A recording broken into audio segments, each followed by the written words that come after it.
વડોદરામાં ભારે વરસાદને કારણે એસટી બસ સેવા પણ પ્રભાવિત થઈ છે। એસટી વિભાગ સીસીટીવી અને જીપીએસ ટેકનોલોજીની મદદથી બસોના સંચાલન પર નજર રાખશે।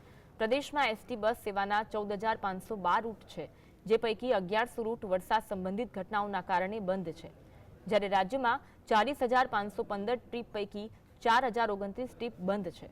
વરસાદને કારણે વડોદરા, ભુજ, ગોધરા, દાહોદ, મહીસાગર, ખેડા, જૂનાગઢ, પોરબંદર, અમદાવાદ જિલ્લાની બસોનું સંચાલન મોટે ભાગે પ્રભાવિત થયું છે।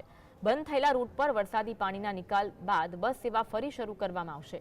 આ સાથે એસટી વિભાગે ડ્રાઈવર, કંડક્ટરને પાણી ભરાયેલા કોઝવે પરથી બસ ન પસાર કરવાની સૂચના આપી હતી।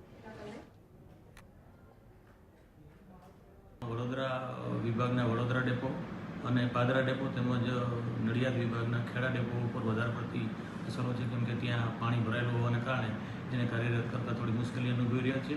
બાકીના તમામ રૂટો જે ગઈકાલ સુધી 1400 જેટલા રૂટ બંધમાં આવ્યા હતા, આજે 300 જેટલા રૂટ એમાં કાર્યરત પૂર્ણ થાય છે અને બીજી જગ્યાએ પણ કાર્યરત કરવામાં આવી રહ્યા છે। જે ડેપો બંધ છે ત્યાંના બહારના વિસ્તારોમાંથી અન્ય બસોનું સંચાલન ચાલુ છે।